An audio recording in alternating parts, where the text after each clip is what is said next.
Aluno, olá minha aluna, professor Antônio Marcos, boa tarde para vocês. Vamos tocar hoje no assunto do iluminismo, tá? Livro de vocês, as páginas são 45 a 51. A primeira imagem, pensadores iluministas discutindo sobre um determinado assunto. A imagem certamente é do século XVIII, a época que o iluminismo vai se desenvolver. E aí vamos passar. Iluminismo foi um movimento intelectual que surgiu durante o século XVIII na Europa, que defendia o uso da razão, que ele chamava de luz, contra o antigo regime, que ele chamava de trevas, e pregava maior liberdade econômica e política. O iluminismo tinha um apoio da burguesia, que hoje a gente chama de empresários, pois os pensadores e os empresários tinham interesse em comum. Primeira questão aqui que a gente vai tocar o iluminismo, eles acreditavam que o momento que eles estavam vivendo era melhor do que o momento anterior. Tanto é que eles falaram que o momento que eles estavam vivendo como sendo luz. E essa luz veio para iluminar as trevas, que é o momento anterior a eles. E aí, meu aluno, minha aluna, a pessoa que trabalha assim tende a cair numa ilusão de achar que o agora, o depois, sempre é melhor do que o anterior, tá? Tende a achar que só porque você vive num mundo hoje que tem tecnologia, que você pode conversar com uma pessoa instantaneamente, no caso celular, de última geração, só porque nós temos isso, o momento que meu pai, minha mãe, meu avô e minha avó viveram, não prestou, tá? Não prestou porque não tinha celular, ou não prestou porque como é que eles viviam sem celular naquela época, não é? Então, e aí você acaba caindo nessa ilusão de achar que o agora, o depois, sempre é melhor do que o anterior. E muitas das vezes, meu aluno, minha aluna, o anterior que acaba sendo melhor. Vamos lá? De vermelho e verde está ali a Europa continente, tá? Ali que surgiu e se desenvolveu o iluminismo. Homens que vão se dedicar ao pensamento, tá? A discussões sobre temas relacionados à sua época, mas também vamos ter mulheres importantíssimas aqui, daqui a pouco vamos falar delas. E o iluminismo vai se desenvolver e espalhar pelo mundo inteiro, inclusive no Brasil, tá? Vai ser sentida as consequências do iluminismo. E aí, Salão da Madame de Geoffroy, Paris, século XVIII.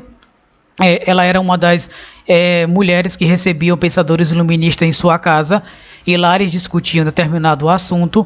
Era comum essas mulheres poderosas receberem homens pensadores em sua casa, determinado temas ela lançada a discussão, e através desses salões, né, um deles é o da Madame de Geoffroy, através desses salões, o iluminismo foi se espalhando e ganhando cada vez mais notoriedade, né? Foi cada vez mais o pensamento dos pensadores iluministas foi ganhando apoio dentre a burguesia e posteriormente até mesmo dentre integrantes do governo, que no caso na época era dos absolutistas. Vamos lá? E aí vocês estão vendo mulheres poderosas aí, não é? E graças muito a elas que o pensamento iluminista se desenvolveu durante esse período. O que os iluministas tanto criticavam? O que esses filósofos, homens de leitura, tanto criticavam? Vamos lá. Primeiro, o foco de crítica dos iluministas era o mercantilismo. Mercantilismo, gente, sistema econômico que vigorou durante o período absolutista da Europa, século XIV ao século XVII, XVIII, e que dizia que o rei ou a rainha deveriam interferir na economia do país. O rei e a rainha interferiam constantemente na economia do país. E essa interferência vai ganhar nome de acordo com a localidade, né? Por exemplo, na França é chamado de colbertismo. Foi um pequeno ensaio de industrialização na França. Na Espanha e em Portugal vai ser chamado de metalismo, que eles achavam que quanto mais ouro e prata um reino tivesse, mais rico ele era. E por aí vai, tá? Outro foco de crítica dos iluministas era o absolutismo monárquico. Os iluministas acreditavam que esse sistema de governo em que existe um rei e uma rainha que são inquestionáveis, já que eles são absolutos, eles foram enviados por Deus para governar os seus reinos, né? Esse sistema de governo não deve mais vigorar, tá? Não deve mais prosperar, porque o sistema de governo agora que o iluminismo desenvolve, né? As ideias que eles têm é o sistema de governo em que a burguesia, o pequeno, médio e grande empresário, tá? Eles vão passar a também querer fazer parte do governo. E isso era uma coisa impensável no absolutismo, em que tinha um rei, tinha a nobreza e tinha a Igreja Católica. Essas três categorias que faziam parte do governo no regime absolutista. A nobreza são aqueles grandes e pequenos proprietários de terra lá no período medieval, tá? Que viviam como parasitas no Estado. E a Igreja Católica e o absolutismo, que fizeram aquele casamento lá no século XIII e XIV, e passou a apoiar as ideias absolutistas, dizendo, né, que Deus enviou os reis e as rainhas para governar os seus reinos, e por isso eles são inquestionáveis. E o terceiro foco de crítica era o poder da Igreja Católica e as verdades reveladas pela fé. Gente, só duas coisas aqui, tá? Primeiro, a Igreja Católica que nós estamos falando é a Igreja Católica do século XVIII, do século XIV, XV, XVI, XVII, XVIII. E a segunda coisa é que as pessoas pensam que os iluministas eram ateus. E as pessoas acabam esquecendo que os iluministas não criticavam Deus. O que eles criticavam é a forma como Deus estava sendo cultuado. Até o século XVIII, Deus poderia ser muito bem encontrado no mercado. Deus poderia muito bem ser vendido. Deus poderia ser comprado. E esse era o Deus que os iluministas criticavam. Eles não criticavam a noção de Deus como está na Bíblia, tá? Eles criticavam esse Deus que é vendido, é comprado. Deus, na época dos iluministas, poderia ser vendido através de um cargo eclesiástico. Ele poderia também ser vendido através de peças que diziam que é da época de Jesus. Ele poderia também ser vendido através de uma vaga no céu. Tudo isso práticas que a Igreja Católica fazia na época. Hoje não faz mais, tá? Mas infelizmente algumas igrejas ainda fazem, tá? E esse era o Deus que a Igreja Católica criticava na época, tá? Vamos lá. Agora nós vamos ver os principais pensadores iluministas, tá? O primeiro é o que está aqui acima de mim, que é o John Locke. Ele viveu de 1632 a 1704. O John Locke, ele defendeu a monarquia constitucional e representativa. Só lembrando que o que estava em vigor até aquele momento era a monarquia absolutista, tá? Que é diferente da monarquia constitucional. Na monarquia constitucional, existe o rei e a rainha, só que eles têm que obedecer uma constituição. E ela é representativa. O rei e a rainha, além de obedecer uma constituição, eles têm que obedecer o parlamento. Esse é o sistema de governo que até hoje vigora na Inglaterra, tá? No Reino Unido. Em que existe a rainha Elizabeth II, existe o primeiro-ministro Boris Johnson, e a rainha tem que obedecer à Constituição e também tem que prestar contas com o parlamento, no caso representado pelos Boris Johnson, tá? Então, esse é o sistema de governo que o John Locke defendia. Para Locke, a soberania não reside no Estado, mas sim na população. Essa população que o John Locke fala é a população representativa. A população elege seus representantes, tá? Por isso, não cabe mais ao Estado ditar as regras da população, ditar as regras da economia, ditar as regras da política. Quem vai ditar as regras agora é a população representada pelos seus parlamentares, tá?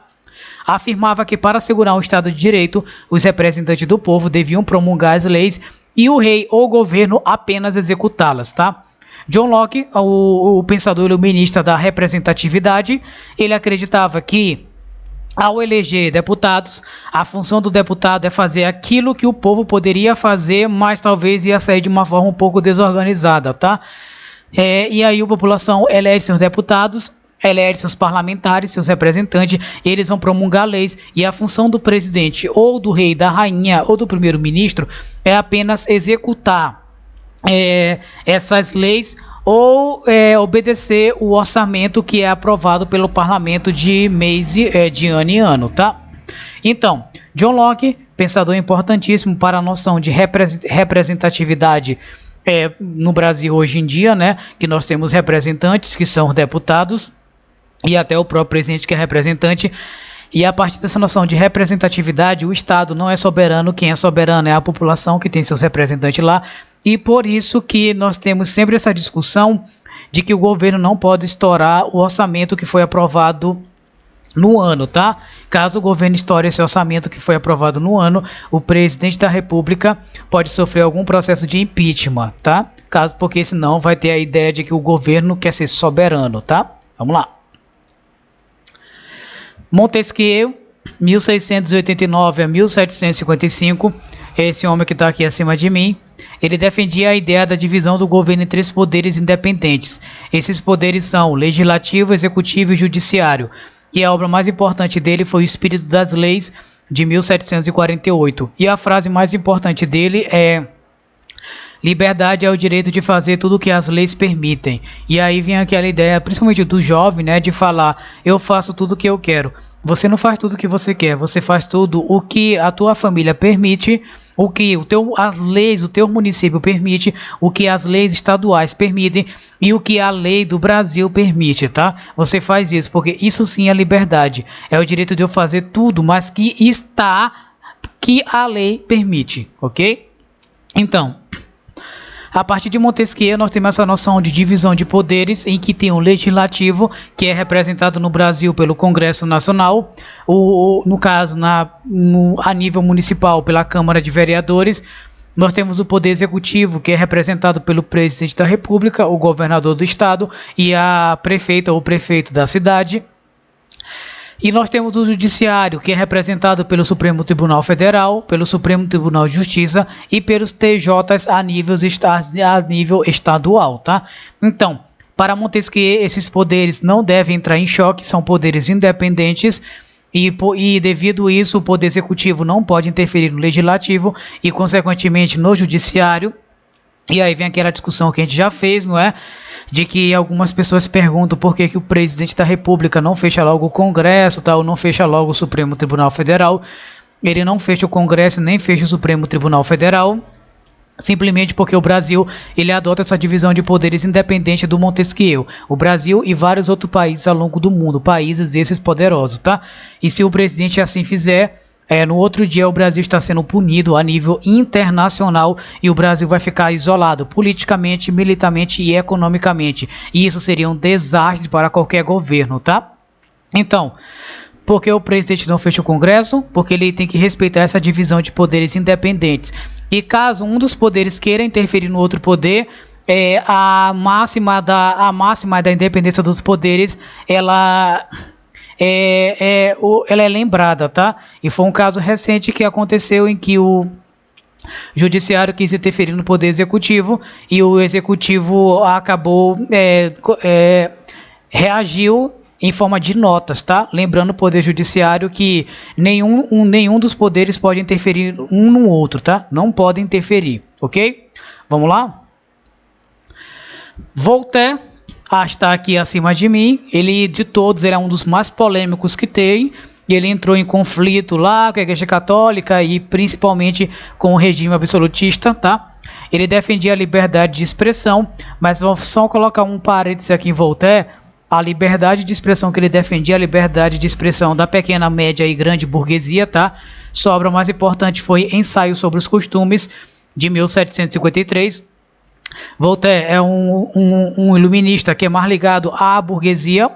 Ele defendia essa participação da burguesia no parlamento e ele defendia também a noção de tolerância. Ele defendia que todos nós temos que ter tolerância para ouvir e saber questionar o próximo. Tanto é que uma das frases dele mais famosa é: posso não concordar com nenhuma das palavras que você disser, mas defenderei até a morte o direito de você dizê-las, tá? Posso não concordar com nada do que você disse, mas eu defenderei até a morte o direito de você dizer cada palavrinha daquela, tá?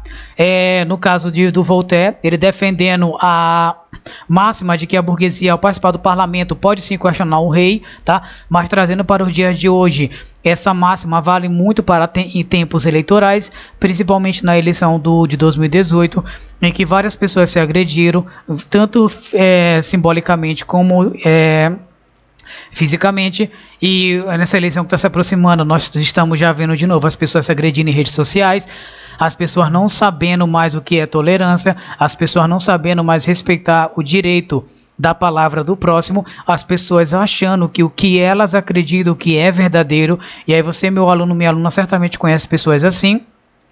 Pessoas que acham que somente o que ela falar que deve ser seguido, o que as outras pessoas falam é pura besteira, pura bobagem, porque somente o que ela fala é que é o certo.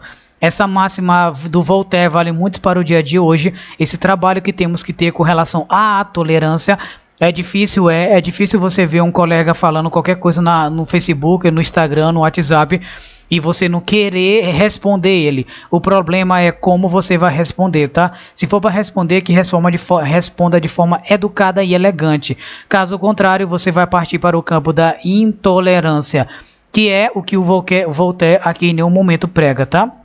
Voltaire, teórico iluminista da tolerância, mas para o lado do parlamento da burguesia.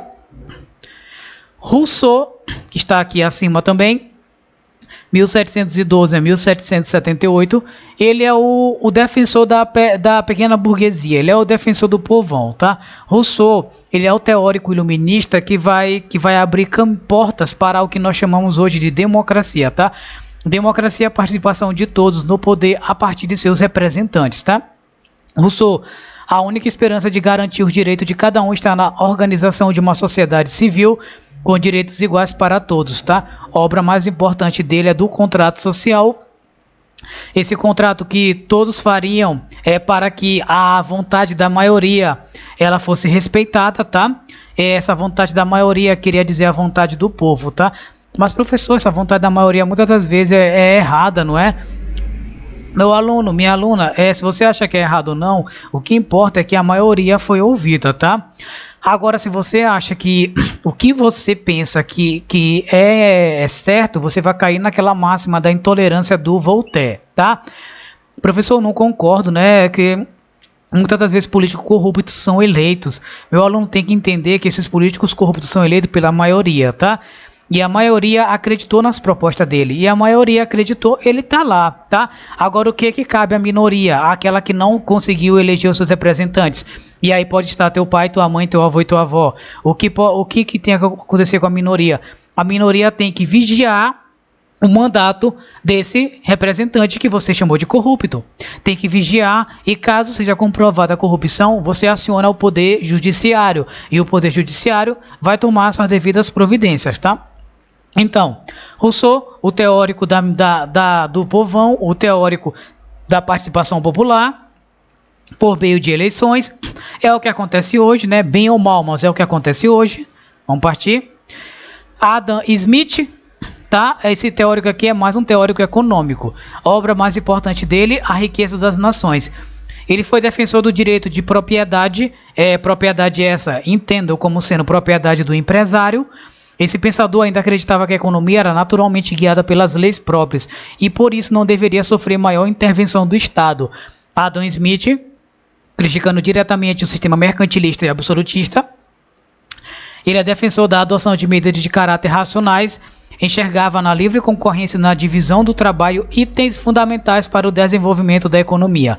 Adam Smith está aqui acima de mim. Adam Smith, pensador, teórico, iluminista da economia, que acreditava que o mercado deve guiar a economia de um país, de um reino, e que não caberia ao presidente ou ao rei interferir nos assuntos econômicos. Por quê? Porque a economia, ela, por conta própria, ela se guia, tá? Adam Smith, o pensamento dele vai ser muito forte, até mais ou menos segunda década do século XX, lá no século passado, 1900, mas só que as ideias deles vão sofrer uma baixa enorme lá em 1929, quando grande parte dos países do mundo inteiro vai entrar em uma crise econômica, que é chamado lá no 9º ano, que você vai próximo ano, de crise de 1929, quando os governos vão perceber que o mercado, de tanto se guiar, de tanto se achar, o mercado vai acabar quebrando vários países, tá? E a partir de 1929, o governo vai voltar a interferir na economia, tá? Gente, Adam Smith, você está percebendo muito ele hoje em dia, né? Porque você está vendo o preço do arroz disparar, tá? Eu não sei se você está percebendo, meu aluno, minha aluna, nos telejornais, tá? Ou até na internet, está havendo uma discussão de se o governo ele interfere ou não no preço do arroz e derivados. Uma ala acredita que o governo deve se interferir, e essa ala acredita que o governo deve colocar até fiscais nos principais mercados do Brasil para ver se não está tendo abuso. Outra ala acha que o presidente não deve interferir e deve seguir a própria linha do mercado, porque o mercado mesmo há de estabilizar o preço do arroz e derivados, tá? E essa linha até mesmo diz que daqui a 2, 3 semanas o preço do arroz vai se estabilizar. Mas outra linha diz que o presidente tem que interferir urgente. Caso contrário, além do preço do arroz derivado, outros produtos podem vir a subir pela própria lei do mercado, que é a lei da oferta e da procura, em que se há pouco arroz no mercado e a população procura muito arroz, os empresários vão subir o preço do arroz de forma brusca, tá? Então, Adam Smith, pensador do livre mercado e o pensador da livre divisão do trabalho, em que os patrões, eles e os trabalhadores vão chegar em vários acordos, não precisando do Estado para interferir em nada, tá? Pensamento dele muito importante até a segunda década do século XX. E aí a última parte da nossa aula, o pensamento iluminista se disseminaram rapidamente pela população e alguns reis absolutistas, não vendo mais saída e com medo de perder o trono e até a cabeça, né? Porque alguns reis vão ser mortos depois, passaram a aceitar algumas ideias dos pensadores iluministas. Estes reis eram chamados de déspotas esclarecidos. Déspota porque eles eram reis absolutistas, déspotas. E esclarecido porque eles eram reis absolutistas, mas agora que estavam com iluministas junto com eles. Os iluministas ganharam tanto ibope, né? Que sua fama acabou chegando nos palácios dos reis absolutistas. E esses reis chamaram alguns iluministas para compor seus governos, tá? Dentre os governantes temos Frederico II da Prússia, Catarina II da Rússia e o Marquês de Pombal de Portugal, que vai ser sentido aqui no Brasil, já que na época o Brasil era colônia de Portugal, tá?